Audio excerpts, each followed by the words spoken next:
brand here. My intro. Here we go.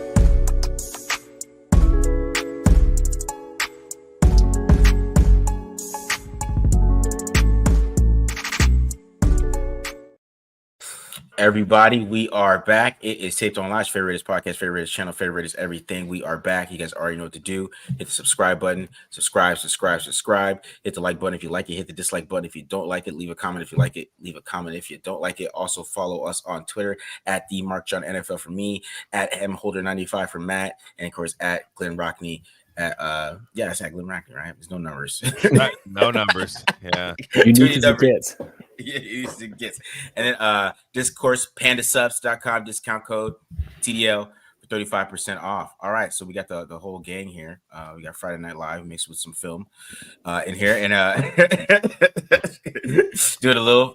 We got a new head coach, or kind of new head coach, officially new head coach. The Raiders are going with Antonio Pierce, AP. He dropped a little video. They had a video ready. The whole thing is going. We haven't announced the GM yet, though, which I think is interesting. Even though Justina, maybe they're still working on Champ Kelly's video. That was what took so long with Antonio Pierce. They had to make the final cuts. You know what I mean? The camera broke, right? The camera broke. Yeah. There you go. Okay, that makes a little sense there.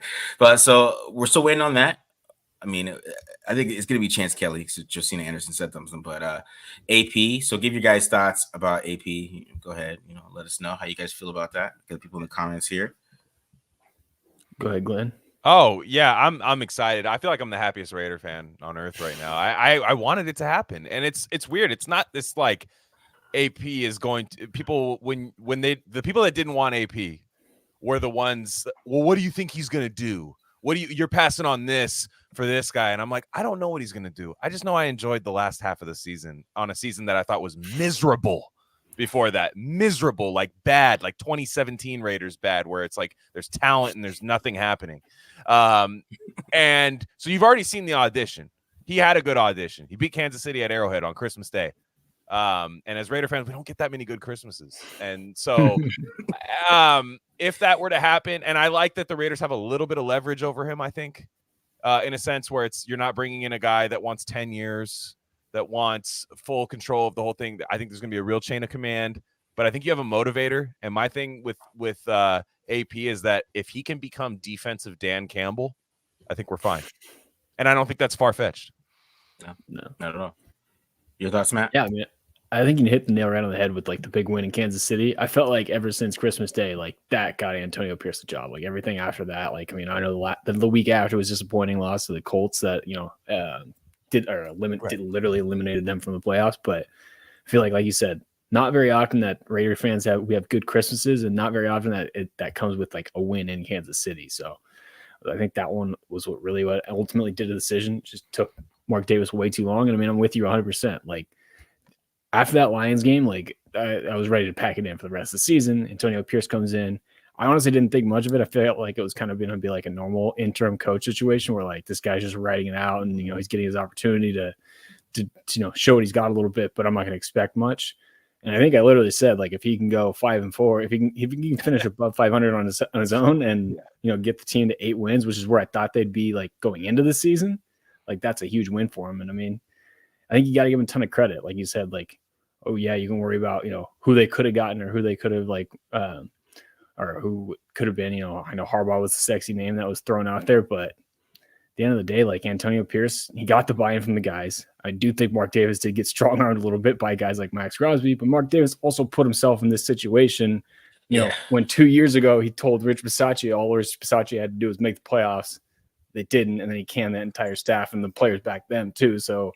Yeah, Mark kind of screwed himself on this one a little bit and by his own decision. So I'm happy for him. I'm happy for AP. I mean, obviously, hope it works out. I think motivation wise, he's exactly the right guy for the job, and hopefully he can, keep it going, keep the train rolling. Yeah, I thought it was a good decision too. I think just kind of keeping the train rolling. It kind of keep the players. The morale of the players up too. I mean, they're going to be hyped going into the season, and they have a full season of AP as a head coach. I think it's going to be good for them overall. Of course, the big thing that we're going to talk about is the OC hire here. That's probably the biggest issue. Also, he has Tom Coughlin around. I'm gonna kind of get you guys' thoughts on that. I thought that was super interesting, Tom Coughlin, because last time Tom Coughlin was around, the players hated him. So I don't know how much he's gonna be in the building. Jalen Ramsey said it motivated them to a AFC championship. So maybe that's something that maybe that could work out for the Raiders, is that motivation of Tom Coughlin He's in the there. bad cop. Yeah, those socks. I don't know what AP is going to do. I feel like AP is not a sock guy. Like he's going to make them wear a certain amount of socks or something like that. No white socks. I just don't see that happening. But it's going to be interesting to see where Tom Coughlin goes with this, because he's going to be helping them pick the OC and probably filling out the coaching staff. So I do have a couple guys I'll put on the screen in a second, but give your guys' thoughts a little bit. Yeah, I think it's smart to bring in the old guard when you're a young, almost like collegiate style coach. And I'm not saying that as a in a bad way about AP. I actually think it's quite the opposite. I think AP is going to be a heck of a recruiter in a era of NFL where like people will go on Twitter where like Max Crosby could go on Twitter and be like, "Hey, player, you should come to the Raiders next year." And then AP can be like, "Yeah, I'm gonna go fly out and go see that guy." You know what I mean? And go hang out with that guy. We're going to get some tampering violations. I mean, it's going to happen. Like, we might lose a third-round pick. AP does have a track. It's going to happen. I'm just letting Raider fans know. But you got to crack a few eggs to make an omelet. We're also going to steal a few players that nobody thought we were going to get. So that's the thing. But you also need to know how to operate a football team. And I think between Marvin Lewis and Tom Coughlin, say what you will about Adam Gase, he has coached NFL teams before. So it's like you have those three guys in there for a guy who was a linebacker coach, a new linebacker coach at the beginning of 2023. That is, I think that's good. I think people put too much on the name that he's talking to. It's like, no, we're talking about almost 100 years of football experience, like between, the guys he's consulting. That's a good thing. He should be doing that stuff. And then he can filter it through his kind of new age kind of, 40-year-old football coach kind of thing that he's doing. The players coach. And I think like one of the things I think that like I like about it too is like it shows to me that AP is not like this dude with like his huge ego. The fact he is willing to like lean on other people for advice and realize like and have that like self-reflection of like, hey, I don't 1,000% know what I'm doing, but those guys that are Marvin Lewis and Tom Coughlin, like say what you want about Tom Coughlin. The guy does have a Super Bowl ring, 2 of them, I believe. And I mean, Marvin Lewis, obviously, they could never get it done in the playoffs in the Cincinnati with the Bengals, but they were like one of the powerhouses in the NFC North for a long time with Marvin Lewis in there and going to the playoffs for a while. So ring as a DC too, as with the Ravens. That's right. Yeah, one with the Ravens. So like, got a couple Lombardi trophies in the building, like and whatnot. Like leaning on those guys for experience, I think will be huge. I definitely hope Tom Coughlin isn't involved as much with the day to day, like what Marcos was saying, just with the. Players do seem to hate him everywhere he goes. He ends up going and kind of wears out his welcome.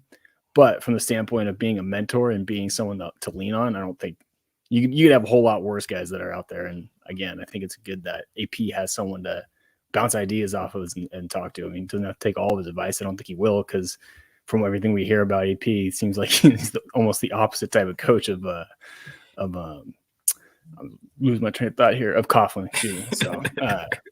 Which is kind of it's interesting that they get along so well and he likes him so much. But hey, I mean, maybe that's what he needs, a little Jekyll and Hyde a little bit. I mean, some people like tough coaching, man. Some people like that way of life. So I don't know, because AP is probably going to apply those type of things as well. Because I mean, coming from that coaching tree, and if he embraces it, that he's bringing Tom Coughlin in, because I'm telling you, Tom Coughlin rubbed the Jaguars the wrong way. I've been reading about it most of this day today, ever since I saw that. So for him to be able to connect with that, there's something to him being a little bit of a authoritarian too, but also the other side of being a player's coach. So that good mixture of that, because I mean that's what you need in this day and age of coaches, is that mixture of authoritarian and player's coach. Because you can't be the Cliff Kingsbury, because then you bring the girls over to Scottsdale and then you're partying with the players after the game. You can't do that. You know what I mean? You can't be that close to them like that.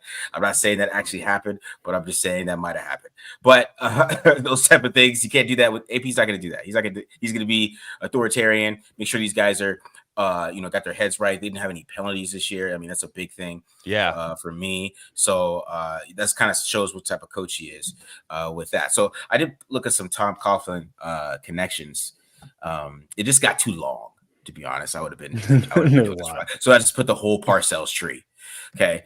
So there's a whole bunch of options. I mean, Mike Zimmer guys. That means all types of player, just a whole big tree of people. I'm just actually happy that Nathaniel Hackett is being strong armed by Aaron Rodgers, because that would be very scary. He would be an option, guys. He probably would be. But thank you, Aaron, for that. So we got Mark Brunell, though, which a shout on my boy Ryan Holm. He pointed out this one. For Mark Brunell is interesting. Yeah, right. I mean, that was the quarterback. He's the quarterback coach for the Lions. Kind of bring that Ben Johnson offense over, and kind of, which is very easy on the quarterback. And I think having a quarterback as offense coordinator is a huge thing for me, because Mike Kafka is really good. Zach Robinson, he's with Sean McVay, Kevin O'Connell.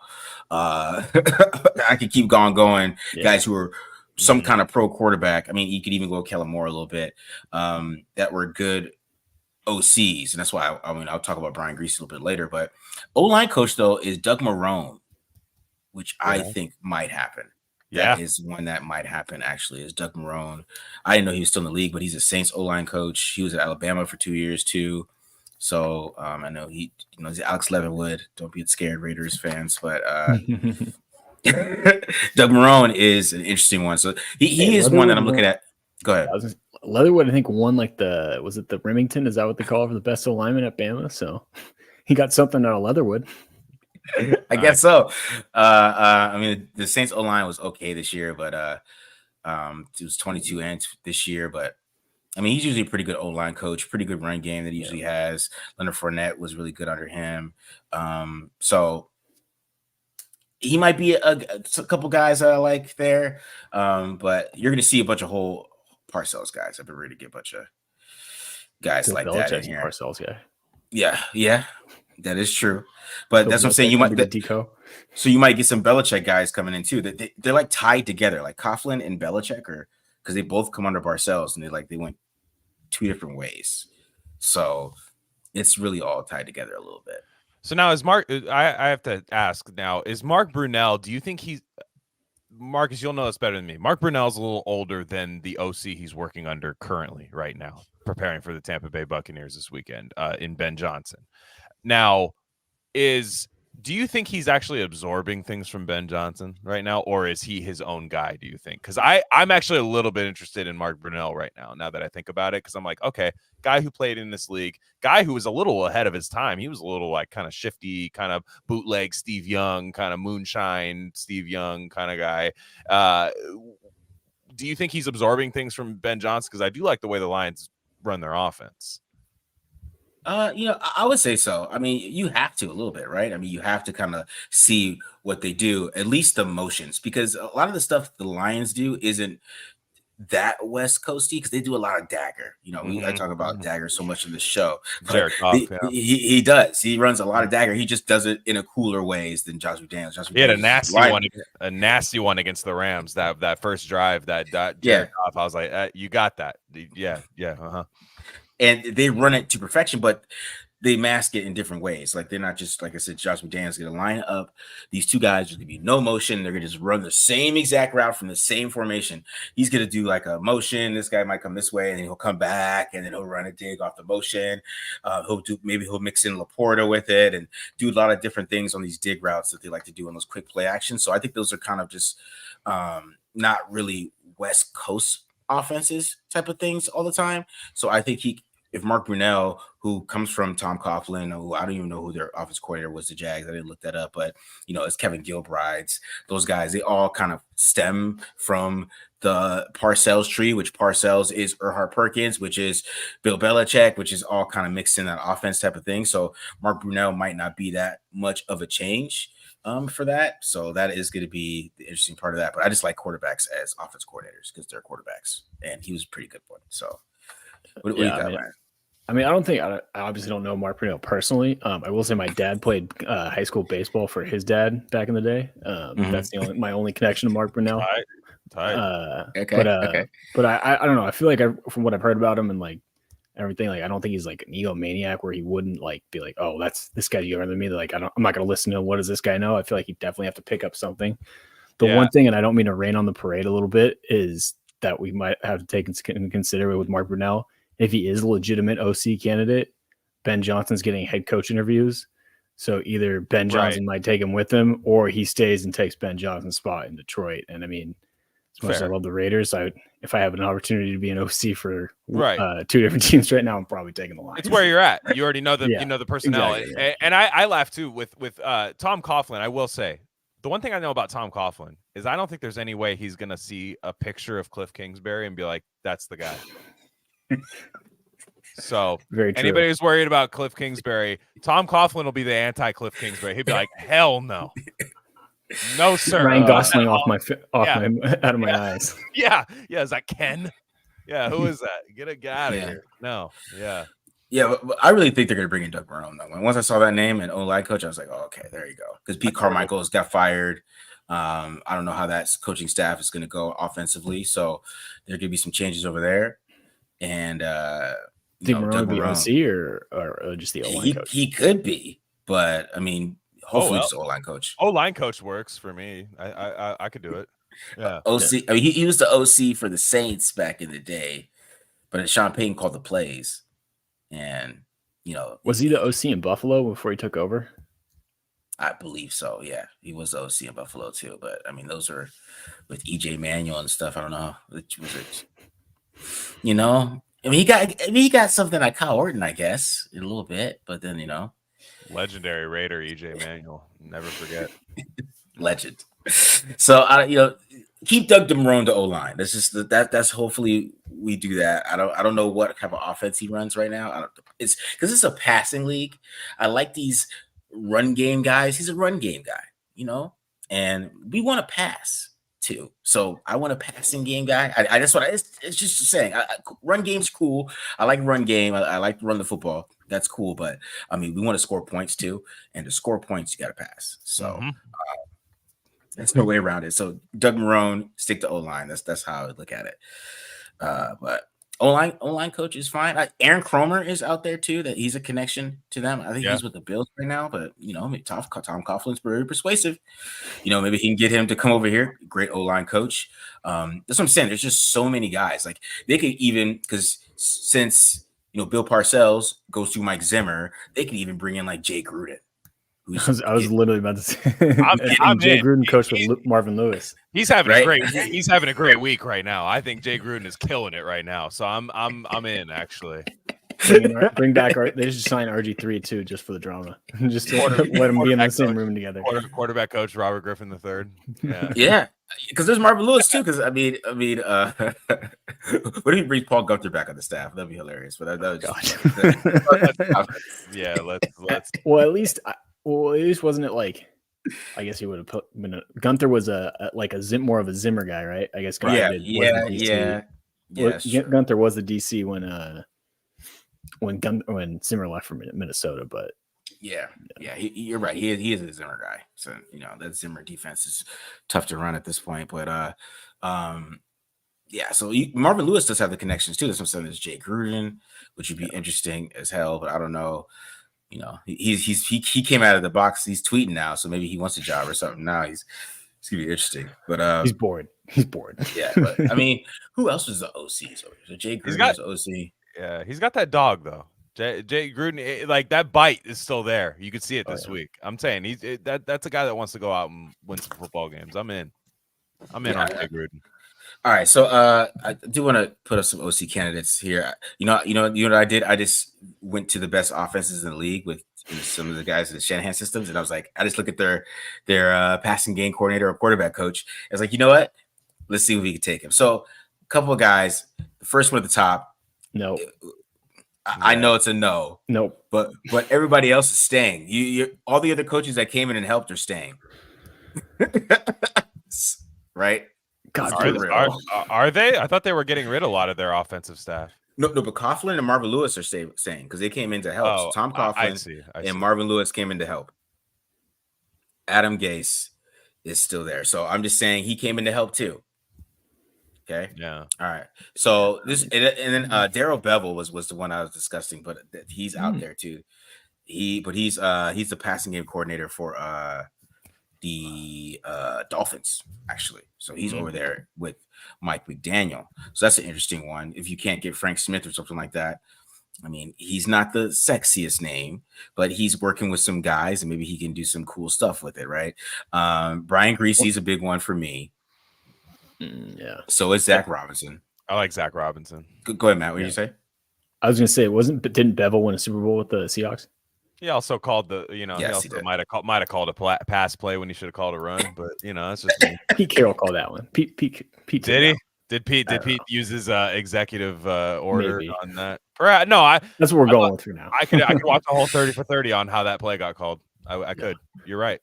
Yeah.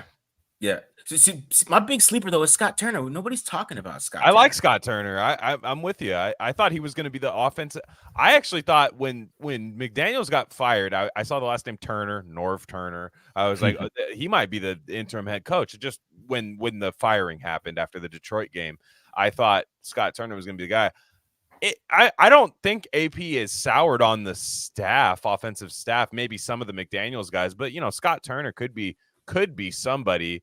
I hope AP is one of those guys that's like kind of in a sense like lazy, in a sense where he like can turn on a broadcast and be like, that team's really good. How do I get their guys?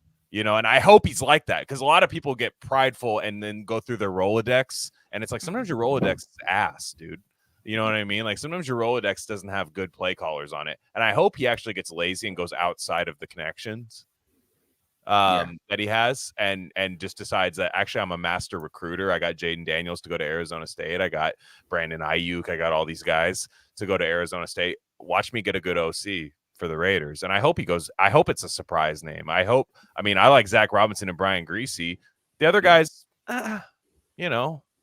on that list. Hopefully it's a name that from an organization that we can trust, and he can just kind of push that over, and create kind of an ecosystem of quarterback coach to offensive coordinator to just constantly cycle them out as they get hired as head coaches, while the Raiders are winning division titles, right? Yeah. So the last guy I just put, because this is the Packers like red zone guy, and the Packers like the best red zone team like the past 4 seasons. The Raiders suck at the red zone. Yep.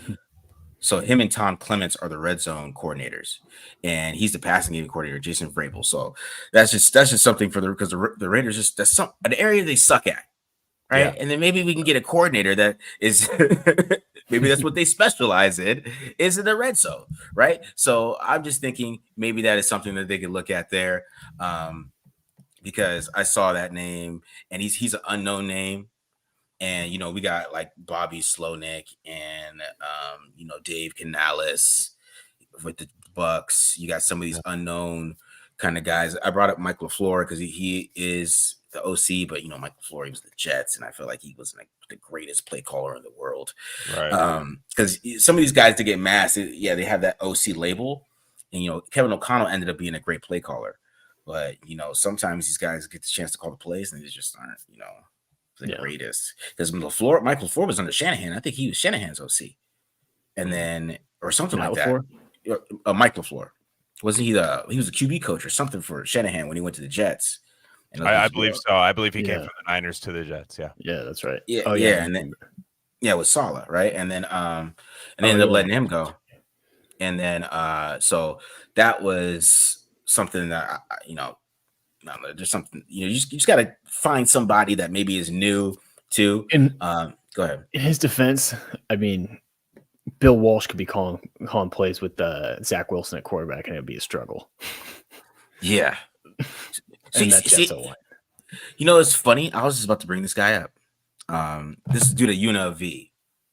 All right, his name's Brennan Marion, and Coach Boss. I got this big folder with a whole bunch of teams on it, and he put the whole UNLV offense on there. I'm like, why the hell is UNLV offense on here? Like, what's so special about it? I started watching it. I was like, oh, okay. So basically, like, he does like the spread offense, but it's like with tight ends and 12 personnel. It's condensed and spread with pistols and like play actions and all this type of stuff. And UNLV put up all these type of points, and it's just something like that, right? He's a local guy. you know about UNLV, and maybe it's a crazy OC. You take a chance on type of a pro spread offense that this guy runs, and you can mix it up. I mean, it was funny that guy commented that, because I literally watched that the other day. I watched like 3 games because I was intrigued by this offense that this guy was running. So and knowing Antonio Pierce, he's probably had a drink or two with him already at in Vegas.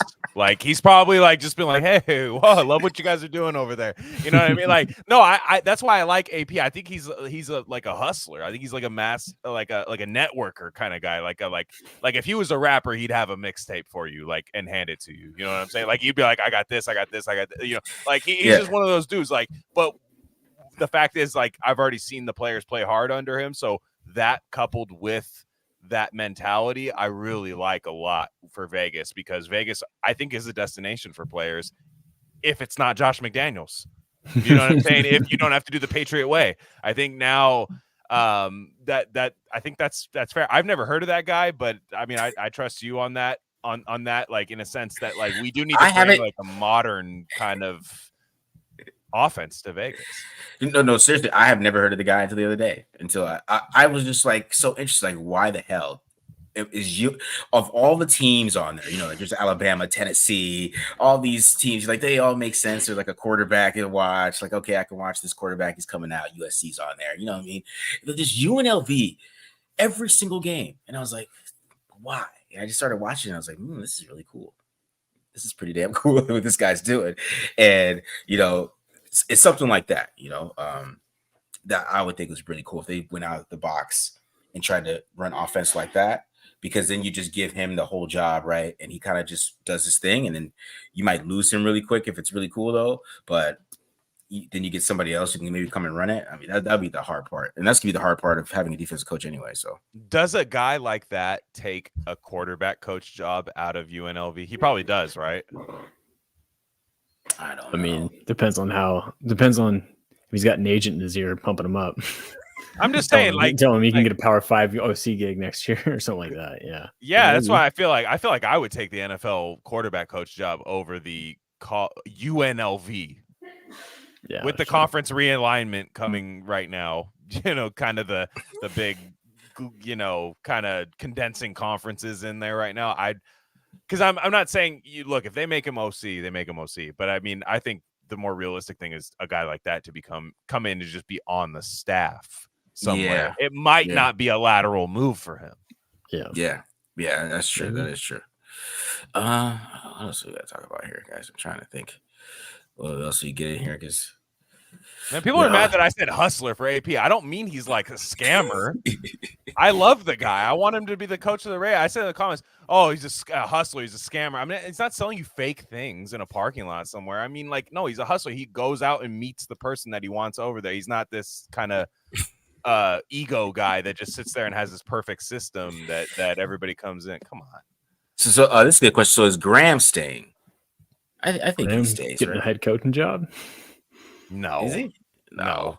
You got Belichick and Carroll that you can hire, right? Graham, this is a bad year for Graham to get a head coaching job. I don't know. That Panthers job's still open, right? Yeah. You gonna hire Patrick Graham when you have Bryce Young? I mean, they hired an offensive guy last time and it didn't work. Yeah, it's not disrespect to Patrick Graham. I love Patrick Graham and I want him to stay. I just wouldn't, if I'm like, I got to make Bryce Young work, I'm not going to go, I need Patrick Graham on my staff. Hopefully it's not Ben Johnson in his dig routes, because he's too short for that. So that's not going to work. Right. Yeah, true. Hopefully it's not Ben Johnson, because Ben Johnson got to change his whole offense to make it work for Bryce Young. But, because the Marvin Lewis announcement really quick, because when I was like, I wonder about Patrick Graham a little bit. Because why is he getting, what role is Marvin Lewis going to do? Like, is he assistant head coach or something? Like, what big role would he have? I mean, I don't know. Maybe Marvin wants to get back into like to the day to day, but the dude's like gotta be close to 70 now. Like, I imagine he probably wants to just kind of like be around, but be an advisor. I mean, maybe, I don't know. We'll see. But I feel like if he was going to be the deco, they would have called him the deco. Unless, again, they're waiting to hear back from Patrick Graham. But I don't know. I feel like Graham's going to be back. I don't know. Maybe it's blind hope, but from reading Patrick Graham's like comments about AP, it does seem like he likes him a lot. Yeah. I mean, that's who originally. I mean, I could be wrong. Into the NFL, he came into the NFL under Patrick Graham, right? Like, is that for the Giants? Did he or No, I not with the I don't Giants. think so. No, he wasn't with the Giants. Okay, anymore. so he AP was broke in with Washington. Gotcha. Okay, so okay, maybe the connection. That's how is him and that- Marvin Lewis have a connection. I see. I see. So it could be between there, but I don't think. I think the way when you went 5-4 as the interim in a year where you probably weren't sure you were like, I mean, you were handed the head coach opportunity and it was kind of like abrupt, right? It was an abrupt thing. I think, and they won a lot of games on the strength of their defense. I would keep the same thing intact. I can't imagine he wants to shake up too much. Unless he thinks Marvin Lewis is the guy, and I'm not against Marvin Lewis's DC, but I'd rather just keep Patrick Graham and have Marvin Lewis. I don't think anyone's hiring Marvin Lewis right now, so you could just keep him around. You could just keep him around. You don't have to. You're not going to lose Marvin Lewis to somebody. He's an older guy. Yeah. Okay. Yeah. All right. I would have to think. I don't think AP would make a change if it's on his own decision. If Patrick Graham wants to go, or if Patrick Graham gets a head coaching job, then it's different. But I don't think AP. I think AP would be like, "Hey, we had a really good defense that way over exceeded expectations. Let's not screw this up and try and get cute with it. Like, obviously, OC you have to do something, but yeah, if it sucked this year, yeah, that's true. Very, very true. I'm trying to see the questions I got saved here. I saw someone was asking for me to comment on Hugh Jackson. And it was Hugh Jackson. Is he? I guess connection with Marvin Lewis and the Bengals. Oh yeah, that is the other guy. That's who the other guy was. Hugh Jackson. It was Hugh. Jackson. I mean, he's a coach of Grambling, though. I mean, he's trying to get. I thought he got canned at Grambling. Did he? I don't know. It hasn't been going well. I know that. I don't know.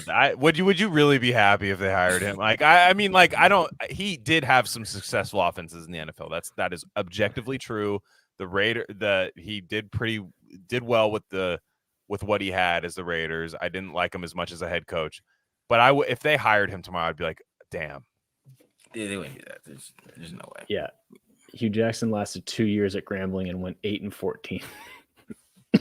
Tough conference, yeah. Tough conference. This way, it's a gauntlet. It's the SEC of the whatever they are. Yeah. It would be one thing too if he wasn't a terrible NFL head coach too. Yeah, he was bad NFL coach. Bad coach. This is bringing in Brunel and Hendon Hooker. I've heard that name in years. Hendon Hooker. Hendon Hooker. Hendon. Yes. Hendon Hooker. All right. What is he doing right now? Did he play this year? Did he play the preseason? No, he was on PUP, I think. They might have activated him, but he was on PUP with his knee. The same one he tore.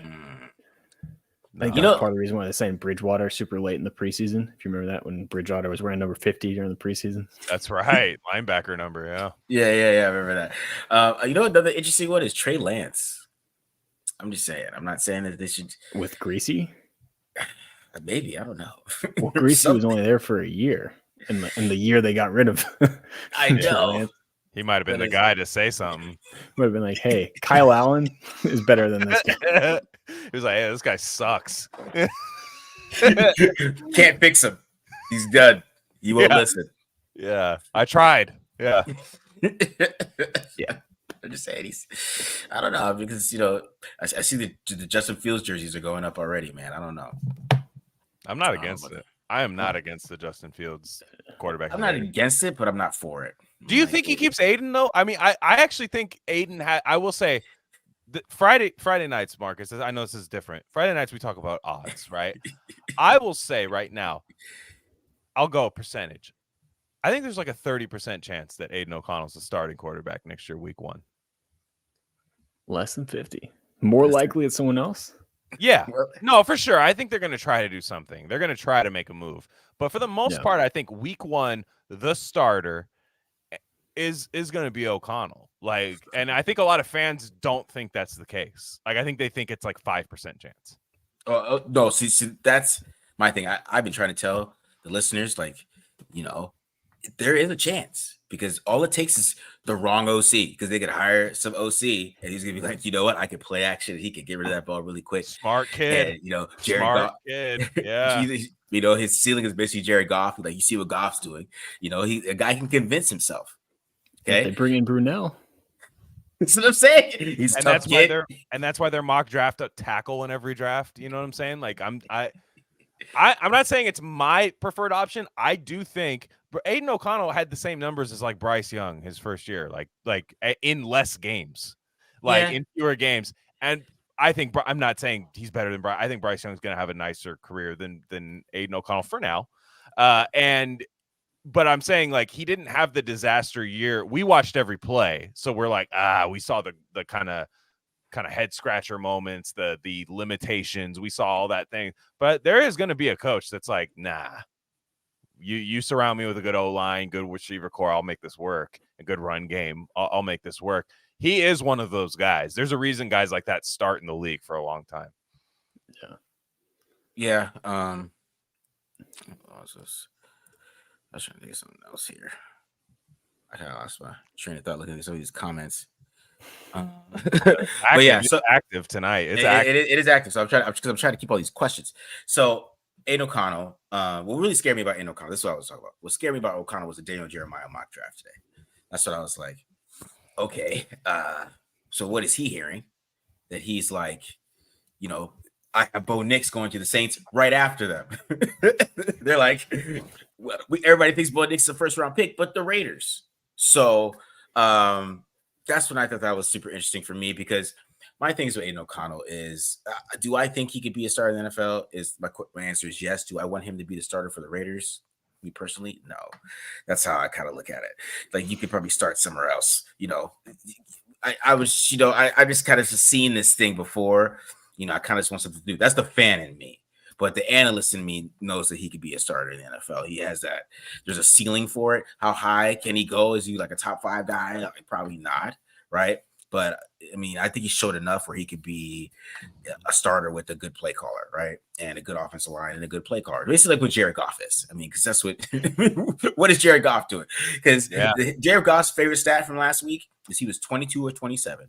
From a clean pocket, he was 22 or 22. So what does that tell you? And a defensive-minded coach thinks that's the tightest thing in the world. When you go 22 or 27, no turnovers, and a touchdown, they're like, bro, I will win every game. Right? So that's my thing with it. But there is a chance that could happen, because maybe AP likes him a lot. We don't know that yet. We don't know if they stay in the in-house coordinator or they bring in a new coordinator, how much they like Aiden O'Connell tape. Because if you're a quarterback coach, there's some things that they could like, just from a quarterback coach perspective, not from a fan perspective. This is Marcus giving you some analyst stuff. Yeah. So I'm not because people, you say these things and they're like, oh, it's just your opinion. This is your thought. Your guy. It's not my guy, but he might be the guy. It's like I posted Bo Nix the other day, and like this guy was like going off me, like I'm jumping on the bandwagon. I'm like, no, this is just a cool throw. I was like, damn, that's cool. I'll post it. He's like, oh, you think he's QB1 now? I was like, no, like, goddamn. Yeah. That's really Marcus. You can't post about someone unless they're your favorite player or you hate them. That's the rules, Marcus. No middleman. Get off the fence. And it's January. Like, bro, like we're gonna have our ebbs and flows of the offseason. We're Raider fans. This is our time to shine. This is the offseason. We're gonna eventually settle on a completely different take 2 months from now. Like, that's just gonna be the case. Like, I think fans need to understand that. But for now, I could see AP being like, damn, I went 5-4 with my boy AOC, and we're lacking in talent. I haven't got in there and got my guys yet. My guys on the offense. I haven't recruited. I haven't had an off season of having fun and having dinners with players and inviting them over to my house. And, I haven't had that yet. And he might see defensive minded head coaches don't really care about quarterback that much. They might just find a functional one that is like, and Aiden played pretty damn well as a 4th round pick when you think about it. Like, I was cussing at the TV too, guys. I'm not saying it wasn't I'm not saying it was perfect, but like, for the most part, it might be the case where he's like, well, that was year 1 with my 4th round pick, and Adams likes him. These guys like him.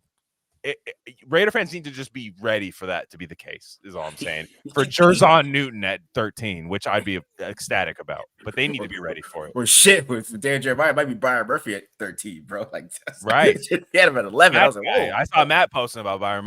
I'm in. Give me somebody good.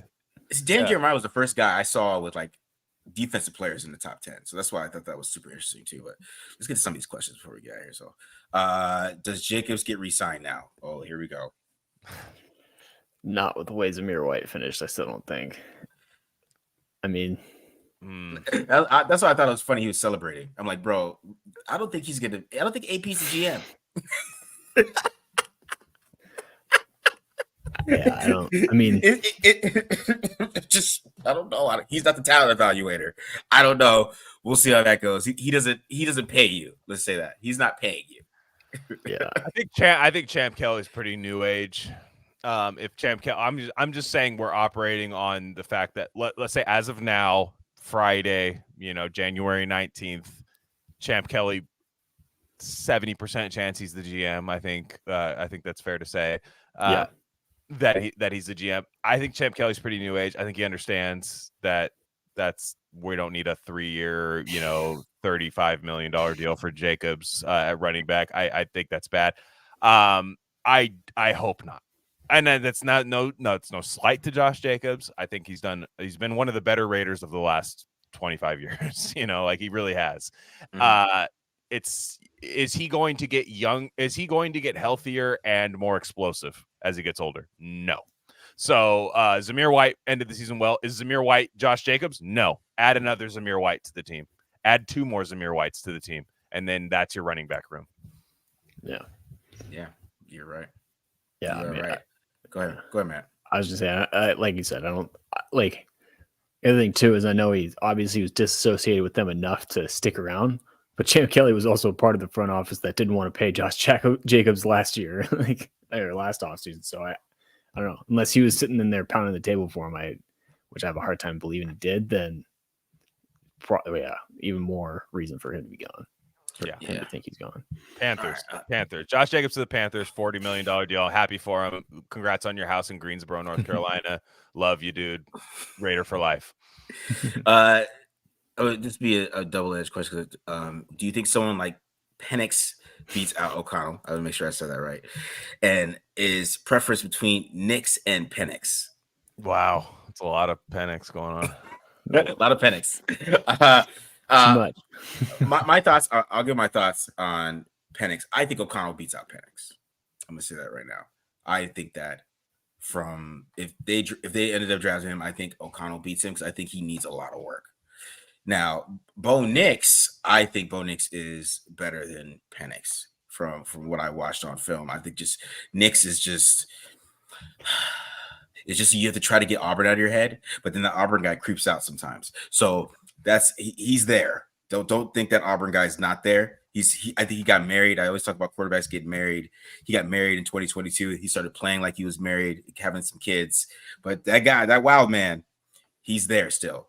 So, but that's the wild card with Nix. So if the Raiders were taking a quarterback at 13, and if it was between those two, I hope they take Nix, just like Jeremiah would, because I think Nix has a high ceiling, because he can do all the things that they want all the crazy quarterbacks to do now. He can do all those things. It's just that he will.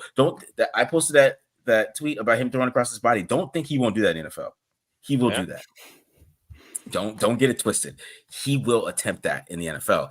But Josh Allen does it too, those type of things. But maybe Bo Nix might not be as smart with it. That's my thing. But I think Penix is going to start to fall as the draft goes along, and there's going to be a lot of fans mad about it. There's fans who are pissed that wasn't in Daniel Jeremiah's mock draft. But I think as people dive into his tape and we get over that he was 13-0 at Washington this year, I think he's going to fall a little bit. So, yeah. No, I think you're right. I think I think Penix is a guy that's like, okay, he's going to play a similar style to O'Connell in a sense that he's going to want to play from the pocket. Now, O'Connell's got half a year of NFL defenses coming at him and stuff like that, and Penix doesn't have that right now. So, yeah, he would have the upper leg going into camp in the fact that AP got the job not because of O'Connell, but using O'Connell as his quarterback.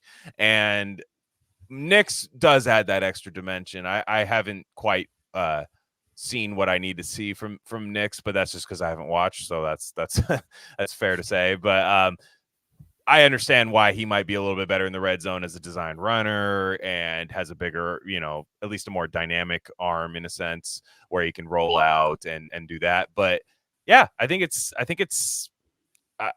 fair to say I just don't know that they're going to go all in on a quarterback this year. I know that's not the question, but I don't know.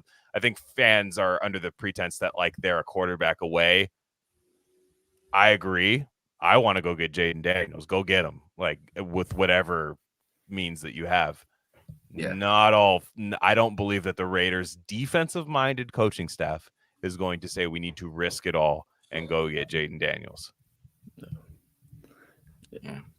No, I mean, I was kind of hoping one of you guys would at least go with Penix so we could get a little bit of debate. But yeah, I mean, I think it's Bo Nix for me. Like the Penix's biggest calling card is his hose that he has as an arm. Like he's probably got the best arm out of anybody in this draft class. Sure. The problem is Bo Nix can let it rip too, and Bo Nix is more athletic, moves around the pocket better, can throw on the run. Whereas I don't think Penix is nearly as good at that. I know he showed it a little bit better in the Sugar Bowl. Then he kind of came back down to earth a little bit and against Michigan in the national championship. So yeah, I'm at this point in the stands right now. I would lean towards Nix if that's the route they want to go. They're looking between those two guys at least. Yeah, I mean that's one thing. Yeah, Jaden Daniels. What if goes either? He wants to be Raider. I mean, they're gonna have to trade the 3 for Daniels. I'll tell you, I saw it when his film is pretty damn good. So he's a stud. He's a stud. I think to me he's quarterback 1. I'll say I like him better than Caleb and Drake May. Just me personally. I think I just think he's when he gets in the open field as a runner, he doesn't look like a quarterback. It looks like another player running. But when he drops back from the pass, he looks like a quarterback. So I'm like, okay, that to me is legit. He's got the big arm and everything. He's played a lot of college football. I have issues with Caleb Williams a little bit. Drake May had some stinkers this year.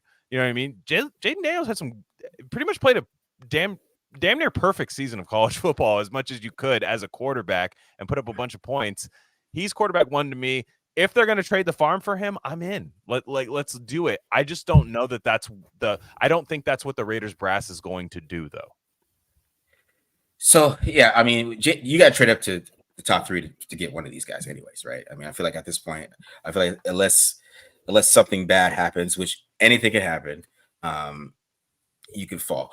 See, the thing is with how these guys rank, I'm in this like thing with Drake May and Jaden Daniels where I'm like in a web of like which one is better, because I like Caleb the most, even though he's short. But I just can't deny it when I watch his film. It's like it's hard for me to deny. I just can't be like, you're short, but like, man, you're just so talented. Like you're just one of the greatest prospects ever. Like I've watched in a long time, but you're tiny. So like that's my thing. But I'm trying not to be. I'm like, what? You're probably going to play well in the NFL though, because you're just so talented. You can make every throw, and if you have a big arm like that, you're going to play pretty well. Because Kyler, he's okay, right? He's a pretty good player, regardless. But Drake May is just interesting because he doesn't like to get hit. I was telling Matt this the other day, and that's his thing. And from a clean pocket, though, man, he's nasty. He can move too, and he can move. But it's just like what happened is they started blitzing him a lot. And it just didn't get very friendly for him. So he's got to get a little tougher, in my opinion. I think he's a little bit of a pretty boy when they're playing quarterback. But I mean, it's great but if you watch Georgia Tech, like he has a 93 PFF grade because he has like 8 big time throws in there. Now let me know we hate big time throws, but I counted them. I saw there's 8 of them, but he has like 2 like intentional. He's like an intentional grounding that's terrible in there. And this other play that happens, he like runs to a sack. It's just those little things that when you like translate to the next level, that's what it's gonna be for Drake May for me. But do you think I don't think we're gonna get these guys though. I'm not. Do you think Drake May is Justin Herbert? That's what I get to confer. What you just told me right now is Justin Herbert. Yeah, I see that. I see Justin Herbert. I do see it. I do see that. But I think Herbert doesn't mind getting hit as much because he's 6'. He's like. He's humongous. He's thicker. Yeah, he's Yeah. Herbert's like 240, I think. Like, he's Herbert's Yeah. big Herbert's fella. big Yeah, dude. big fella. Yeah. 6'6", 237. I listened to that. He's at the combine. Yeah. He's humongous. But Drake May's not small too either, though. He's like 6'4". Like he's Yeah, listed but 6'4". I bet he's not 230 though. But that's why Daniels is 1, though. That's why Daniels is QB1. You have to like. What is your question about Jaden Daniels? Like, what is your question about him? He's too small. How big Too is he? skinny. And He's like 6'4", He doesn't 205. and he doesn't slide. He's too small and he doesn't slide. That's probably 6'4", 205. 6'4", 205. I can get that to 220 quick. but then the same He's a guy gets speed.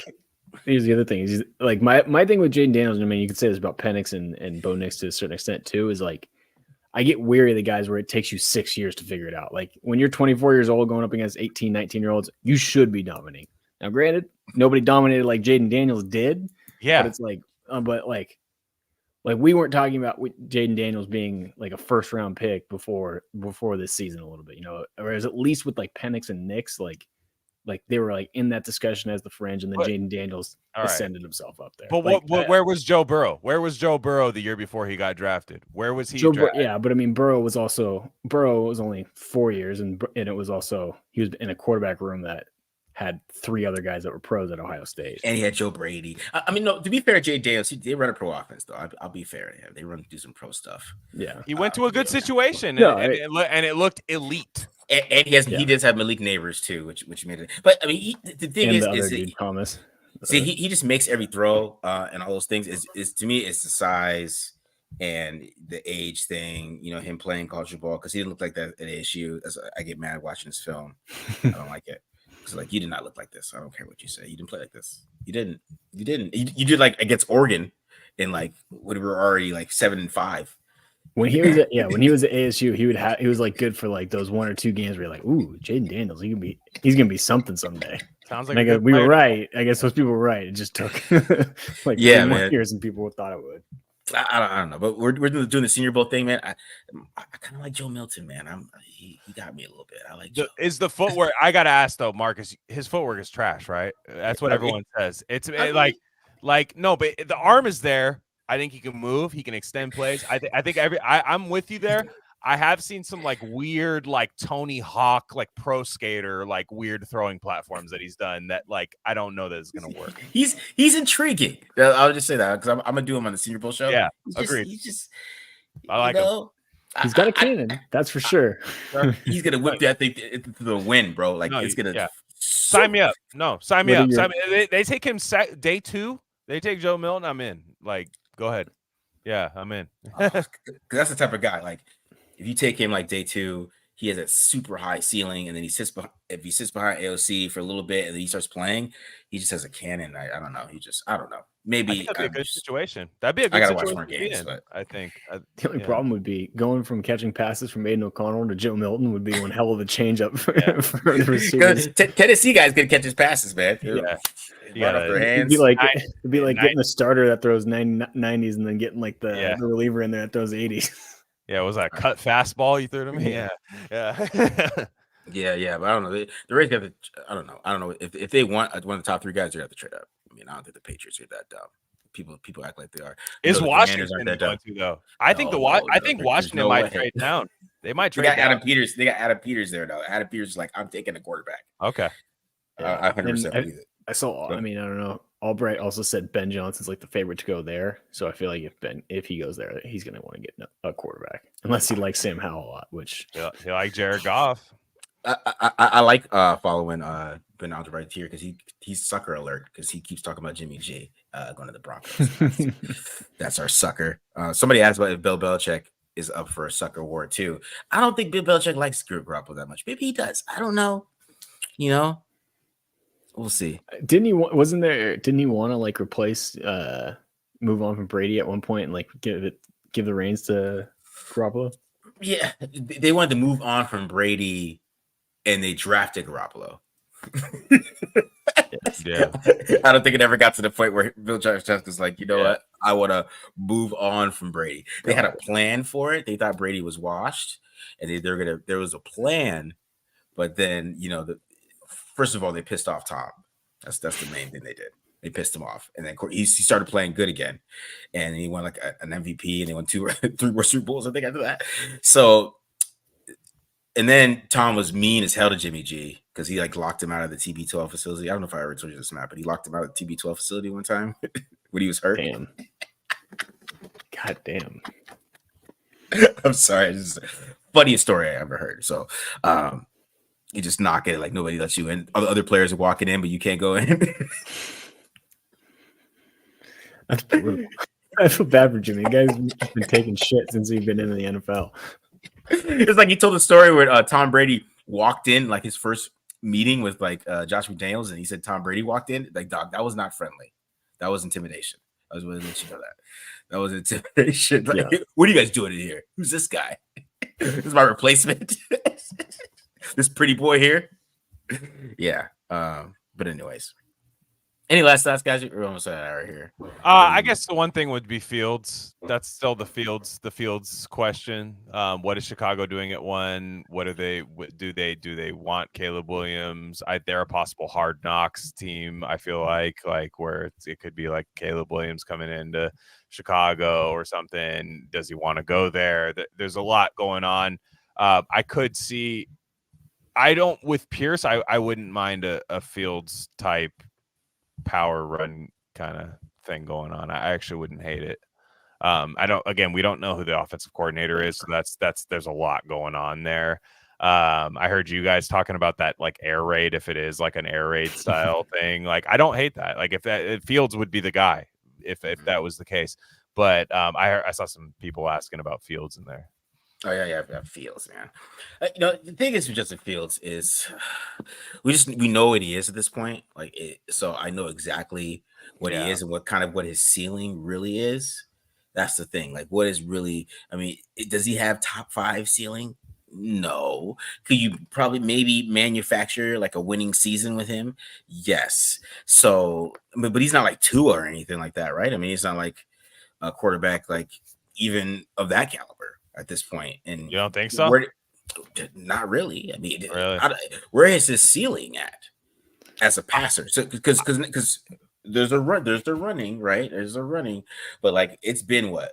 Okay, so he came in the league 2021. So this is what, year 4, right? Am I correct? Yeah. This would be year 4. This would be So I mean, first of all, that draft class is looking very funny. Let's keep it up. I'll say. We're looking a little funny looking draft class, but we don't have to go there all the way. But Fields, is he good enough for us to pay him? Because that's the thing too. Because I mean, why the hell are we bringing him in? Unless is really because the Bears don't want to pay him. You're gonna have to trade for him and then immediately make a decision on whether or not to pick up his 5th-year option, which kind of scares me away a little bit too.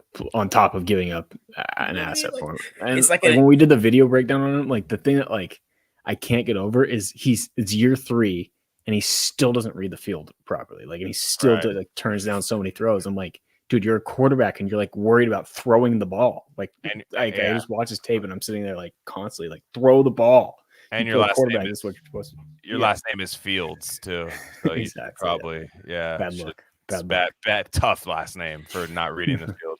Yeah, man. That's my thing because I know where his ceiling is, and it kind of feels like he's just kind of going to be in the league, playing well and kind of winning some starting jobs maybe here and there. But I just don't see him becoming a high level starter for us to trade for him. Because that's the thing. That's what you're not trading for him to compete with Aiden O'Connell. You're trading for him as a starter to be the starter, and then you have to decide whether you want to pick up his option, and then all those things come into play, and that's why it's a bigger picture from him.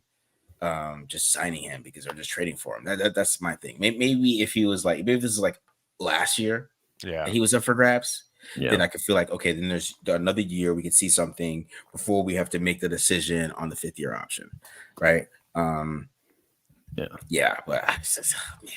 I mean, the Bears, if that was the case, the Bears wouldn't trade their first round pick and been in this position. So. See, there's a couple of moves too, because there's another question somebody asked about Russell Wilson. So I think both those moves would be like, okay, we want to win now. Yep. Yeah. Right, which is fine. And we don't think we can do that with Aiden O'Connell, obviously. Exactly, which is fine. I don't mind Russell, but of course, just the middle field's gone. There's just no more dig routes.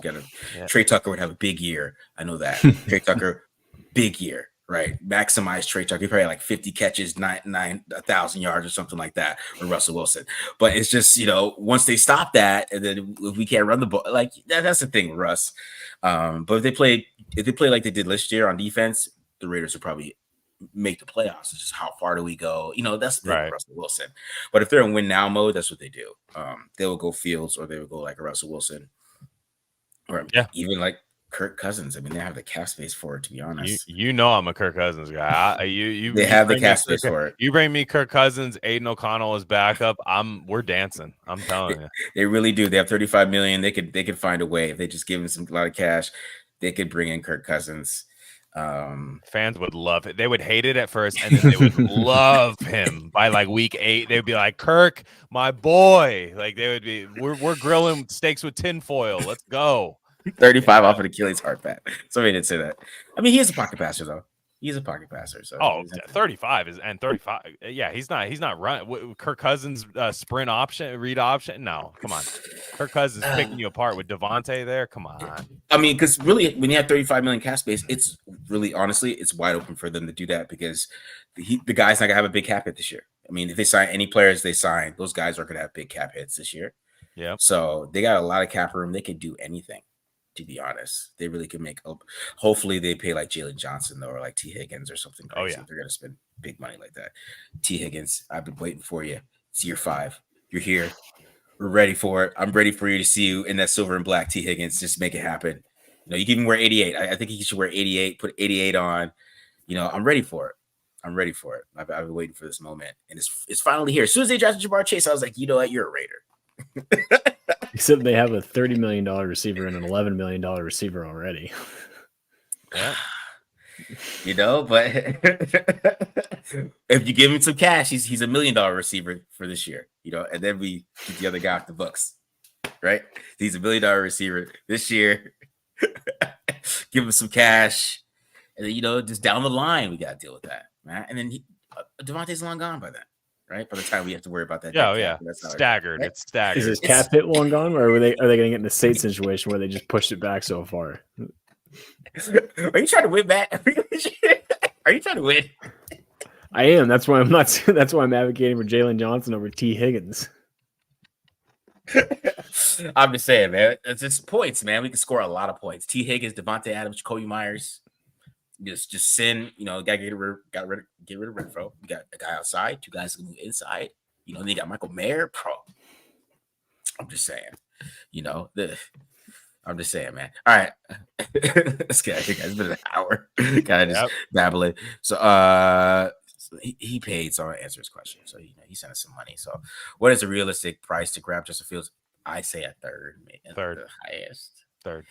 But if we could finagle third, no, a third. I'll give him a third. I'll give him a third round pick. That's potentially still your starting quarterback. Potentially, if that's the case, third round for a potential starting quarterback. It doesn't hurt you that much if it just completely backfires, and then you still have O'Connell. I mean, O'Connell is actually a legit piece on this team. Sad to say. To the fact that if Justin Fields just completely flames out, you do have Aiden O'Connell, and that like you have something there. Yeah. All right, guys, we're out of here. Hope you guys enjoyed this kind of thoughts on all of this. We went over the OC a little bit earlier. Kind of just might have to rewind. We did the whole OC segment, so we're out of here, guys. It's almost night. My kids are hungry, I guess. So I gotta go feed them. It's like 9 o'clock. Right now, exactly. I was like, what the hell? So, but I'm out of here, guys. Hope you guys enjoy this. We're gonna do a Senior Bowl as well, so we get ready for the Senior Bowl. Do the quarterbacks. We're doing defensive line, so definitely a lot of Byron Murphy because he's a beast. So he's option at 13 now. So we'll see. Let's go. We'll see. All right, guys, out of here. Peace. Yeah. Later, guys.